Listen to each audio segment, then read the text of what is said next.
of the bell.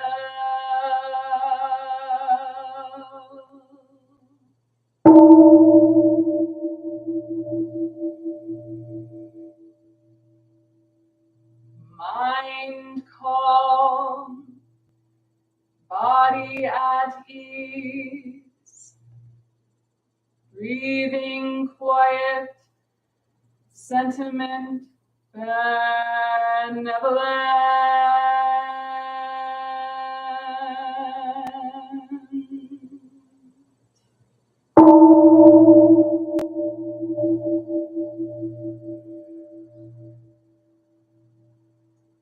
Dharma friends, sitting still in vital silence, wanting nothing, we practice Eco-Buddhism together.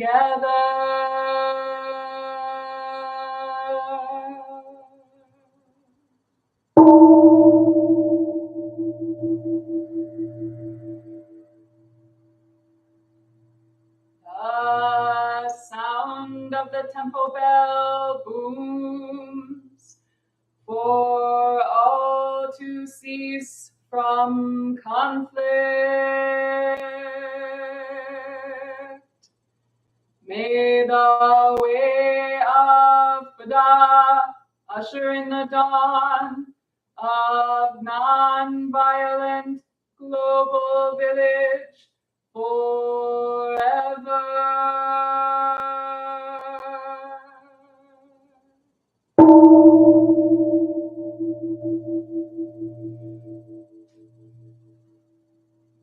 Here is the after sound of the bell.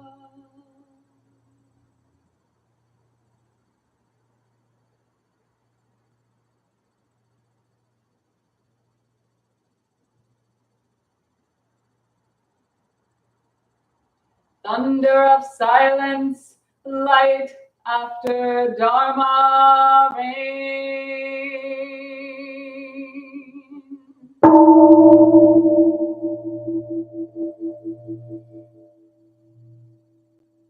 Om Amoga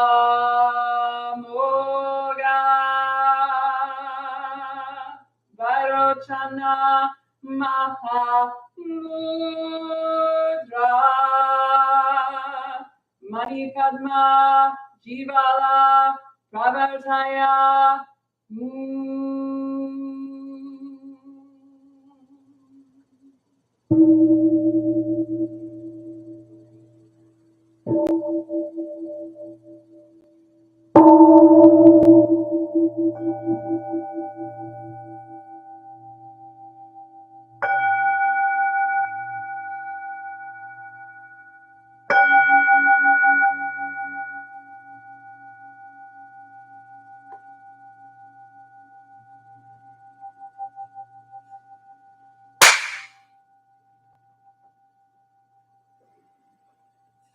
Please stand and join in the three refuges.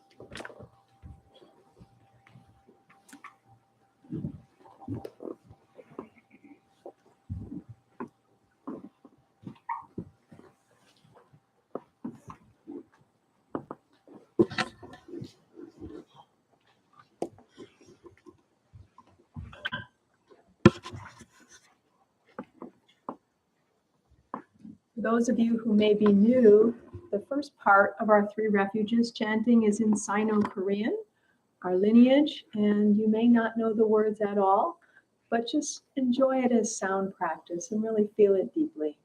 And we'll follow it with the English so that you'll know what you're saying.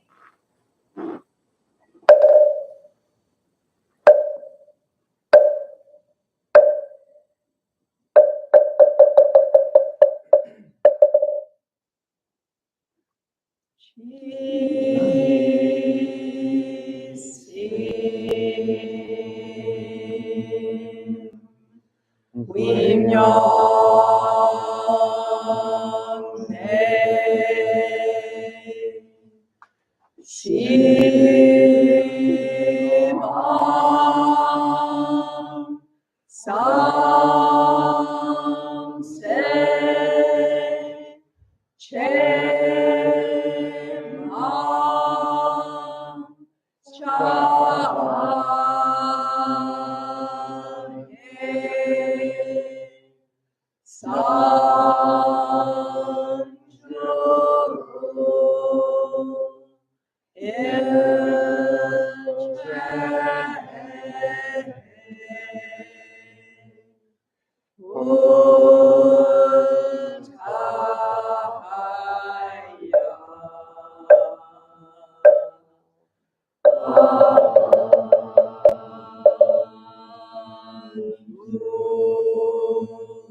Shisim Vinyame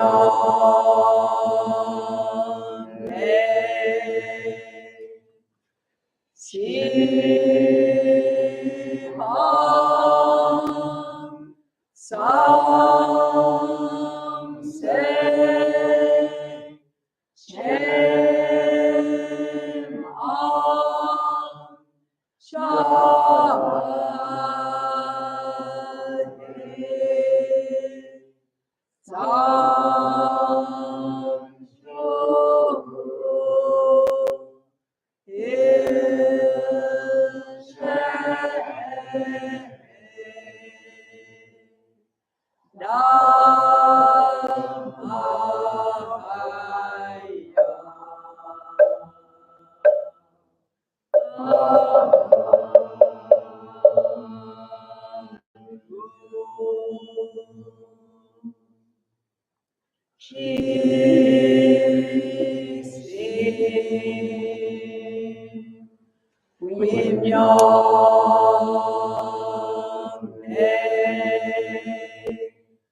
Shem Am Shahid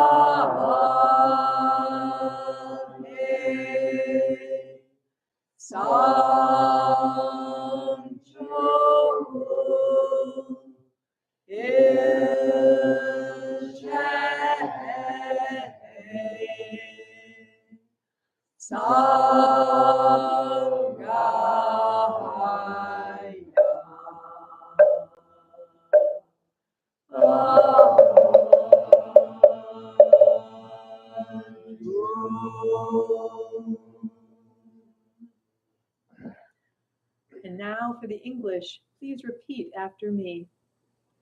I go to the Buddha as my refuge. I go to the Buddha as my refuge And resolve with all beings. and resolve with all beings. I will cultivate a heart of enlightenment. I will cultivate a heart of enlightenment And realize the great way. and realize the great way. I go to the Dharma as my refuge. I go to the Dharma as my refuge And resolve with all beings. and resolve with all beings. I will penetrate the teachings. I will penetrate the teachings And uncover oceans of wisdom. and uncover oceans of wisdom. I go for refuge to the Sangha. I go for refuge to the Sangha And resolve with all beings. and resolve with all beings. I will seek peace and happiness for the many. I will seek peace and happiness for the many. And realize, transform this world into Buddha lands unimpeded. And transform this world into Buddha lands unimpeded.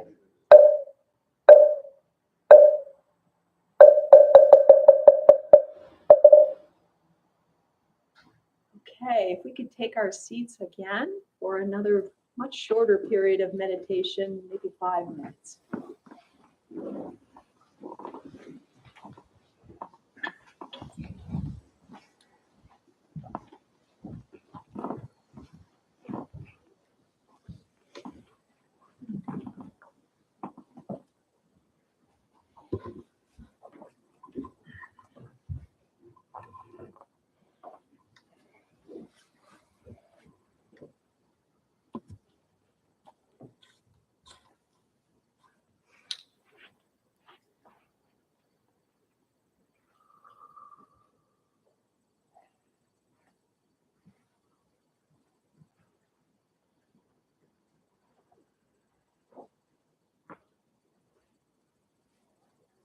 Straightening our spine, tilting our pelvis slightly forward, feeling our back become more upright.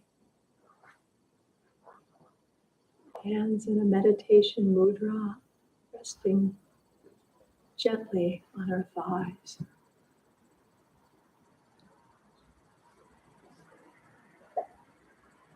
Tongue resting on the top two front teeth, our top palate. Breathing calmly, evenly.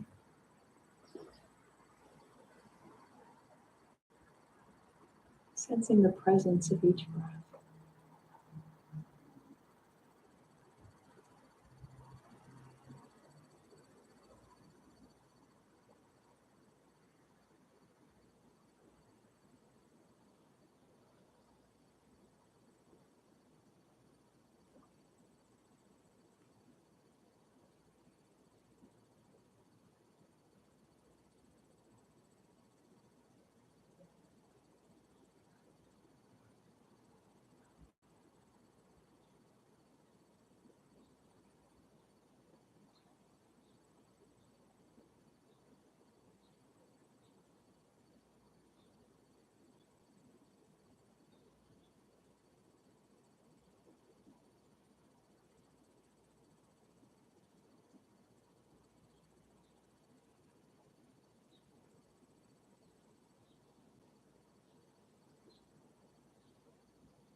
A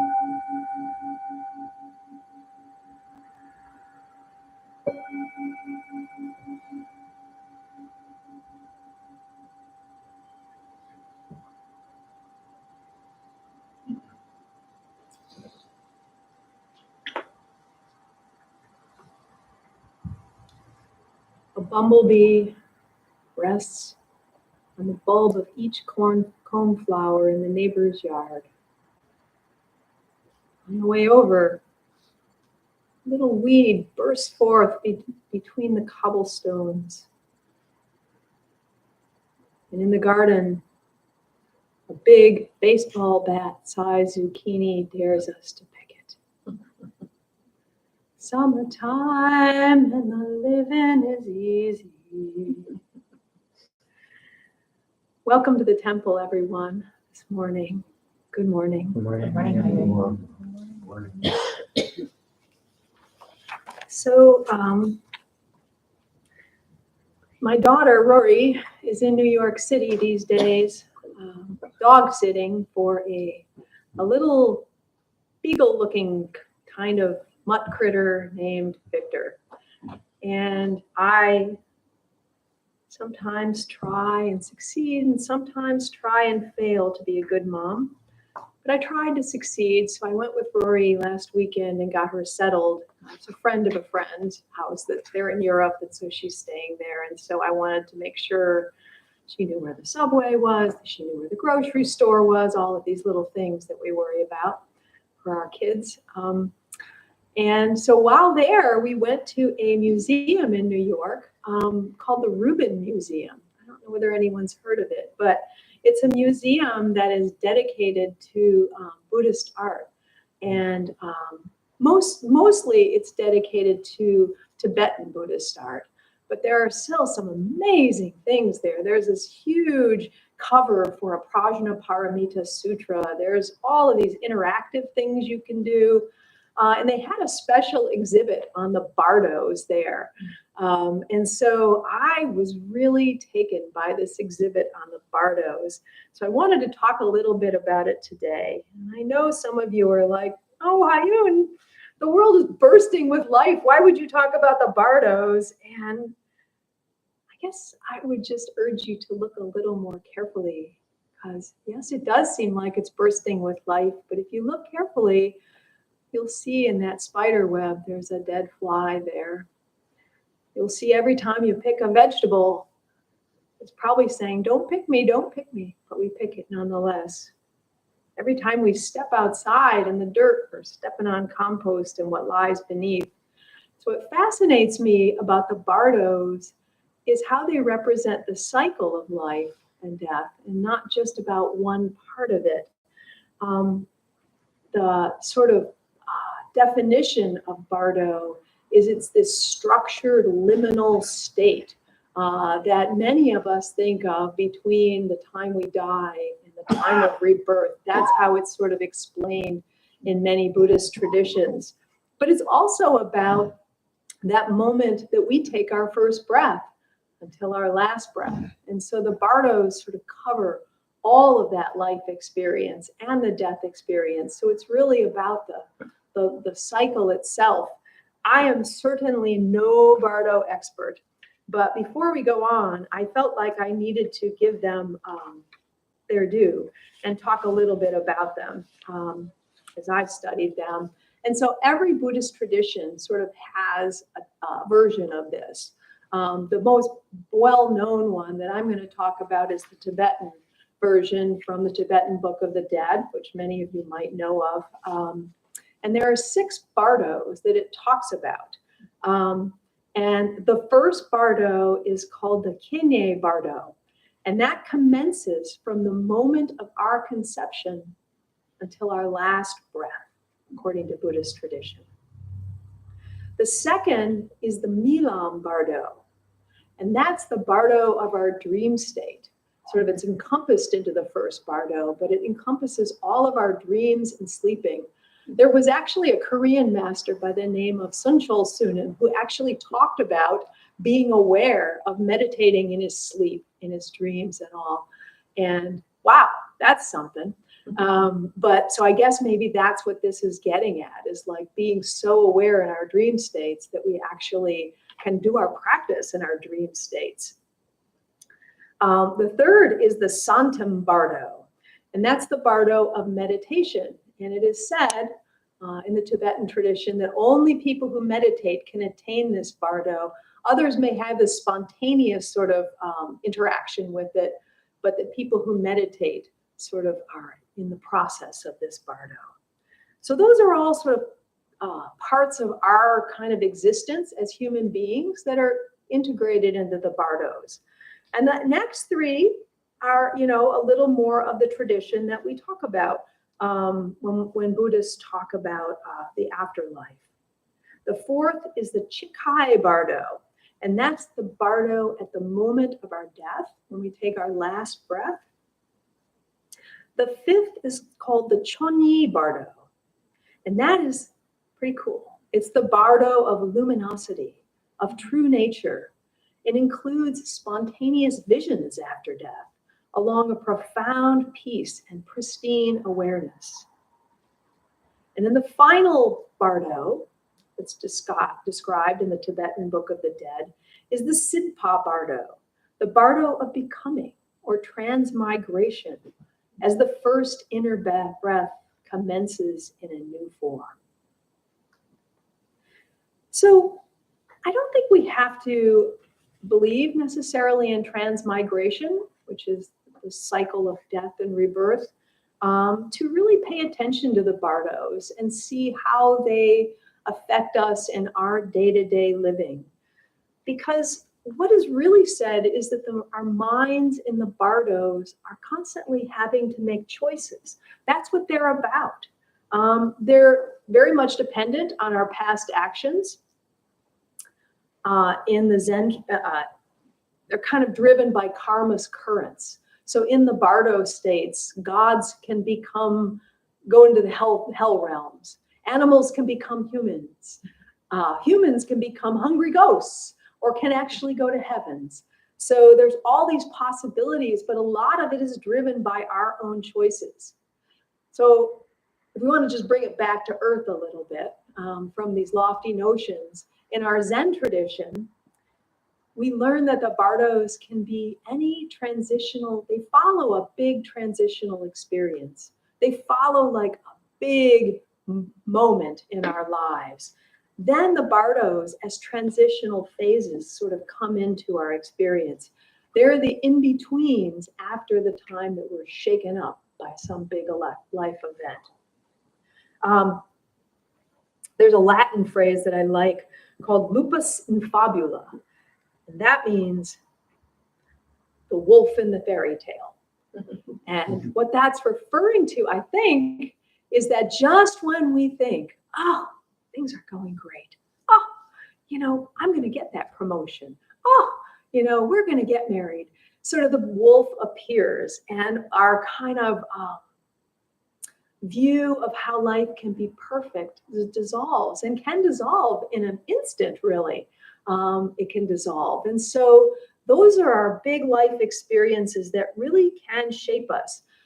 During the pandemic, the New York Times did an article by this guy named Bruce Feiler, and he described these moments as life quakes. That, you know, we all have these life quakes. You know, they're basically massive disruptive events, and they can lead us to make choices about our lives. And that sort of reflects the Bardos, because the Bardos are those times of transition after these life quakes where we really have to reckon with ourselves and reckon with who we are, and what happens next.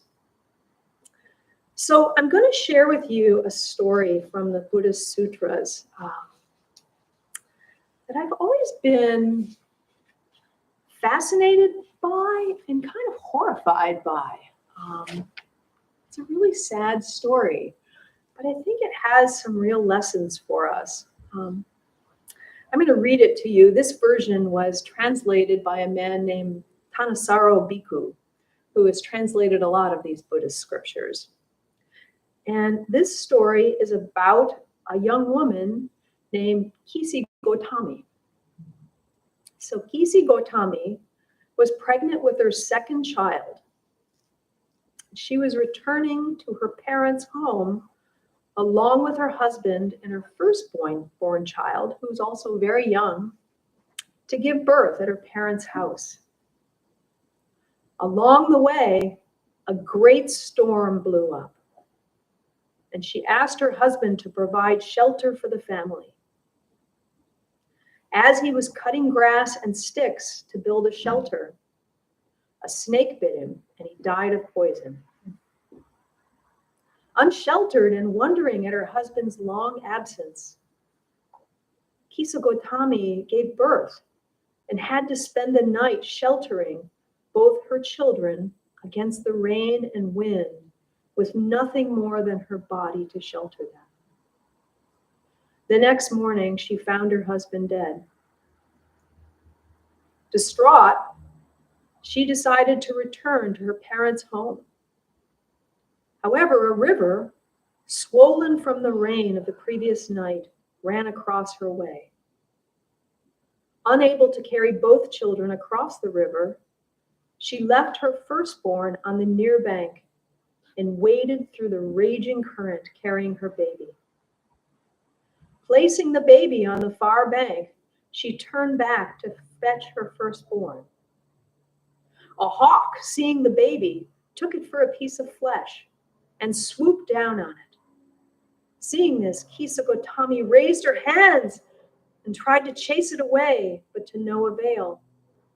The hawk picked up the baby and carried it off. Meanwhile, her firstborn, seeing his mother raising her hands, took it for a signal to cross the river. As he jumped into the raging current, he was carried off to his death.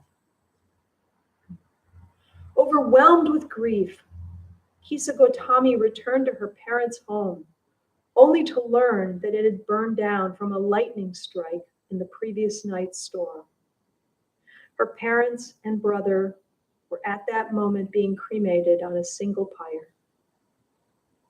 At this point, she went mad and began wandering around half naked. Only on coming into the Buddha's presence did she recover her